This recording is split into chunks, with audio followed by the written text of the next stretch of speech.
Les préoccupations des retraités français expatriés sur les indemnités de la CAF. Les retraités français expatriés se posent de nombreuses questions quant à leur capacité à continuer à percevoir les indemnités de la Caisse d'allocation familiale, CAF, après s'être installés à l'étranger. Ces préoccupations sont particulièrement fortes en ce qui concerne les aides sociales, comme l'allocation de solidarité aux personnes âgées ou le revenu de solidarité active, RSA. La législation française impose des conditions strictes pour conserver ces aides lorsqu'on vit hors du territoire national, avec des conséquences importantes en cas de non-respect de ces règles. Il est donc essentiel de bien comprendre les obligations pour éviter toute perte de droits. Les conditions de résidence pour percevoir l'ASPA et le RSA. Pour continuer à toucher l'allocation de solidarité aux personnes âgées, ASPA, un retraité doit résider en France au moins 6 mois par an. En effet, cette aide est réservée aux résidents permanents. Si un retraité vit plus de 6 mois à l'étranger, il risque de perdre ce soutien financier. Quant au revenu de solidarité active, RSA, un retraité expatrié ne peut pas s'absenter du territoire français pendant plus de 92 jours par année civile. Si ce seuil est dépassé, les paiements sont suspendus et le bénéficiaire doit retourner en France pour éviter de perdre définitivement ses droits. Ainsi, les expatriés doivent faire preuve d'une grande vigilance concernant la durée de leur séjour à l'étranger.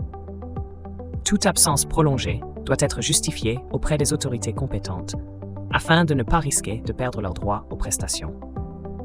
Les risques de fraude aux prestations sociales. Une autre source de préoccupation pour les retraités expatriés est la crainte de se voir accusés de fraude sociale s'ils continuent à percevoir des aides tout en résidant à l'étranger, sans respecter les conditions de résidence. La Caisse d'allocation familiale, CAF, effectue des contrôles réguliers pour vérifier la conformité des bénéficiaires. En cas de fraude, les sanctions sont sévères. Les retraités doivent rembourser les sommes indûment perçues et peuvent se voir imposer des pénalités financières importantes. De plus, la Caisse d'allocation familiale, CAF, peut accéder à des informations telles que les relevés de comptes bancaires pour suivre les dépenses à l'étranger ou encore vérifier les connexions sur le compte CAF depuis une adresse IP hors de France. Il est donc impératif de respecter les règles établies pour éviter ces lourdes conséquences. Comment maintenir ses droits en tant qu'expatrié?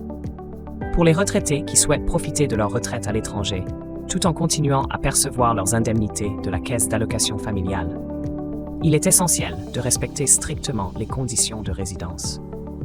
Il est recommandé de maintenir une adresse principale en France et de ne pas dépasser les seuils de durée fixés pour l'absence du territoire. En outre, il est crucial de déclarer toute absence prolongée à la Caisse d'allocation familiale, CAF, et de fournir les justificatifs nécessaires pour éviter toute accusation de fraude. Un suivi rigoureux des règles en vigueur permet de conserver ses droits tout en vivant à l'étranger, tout en assurant la sécurité de ses prestations sociales.